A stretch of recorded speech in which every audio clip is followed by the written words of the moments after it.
Hello everyone, welcome to our YouTube channel. On today's video, we will be learning how to create an account on Snapchat. Before starting today's tutorial, please subscribe our YouTube channel and hit the bell icon to receive notifications. Now, to create an account of Snapchat, first of all, tap open Snapchat app on your phone. Here on the home page, you can see two options to log in and to sign up. Since we need to create an account, tap on sign up option. Now tap on continue. Now enter your first name, your last name, and tap on sign up and accept to agree to the terms and condition.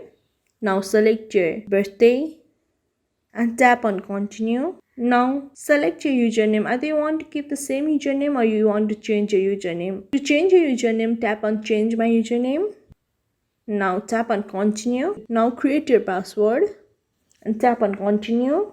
Now type the email address and tap on continue.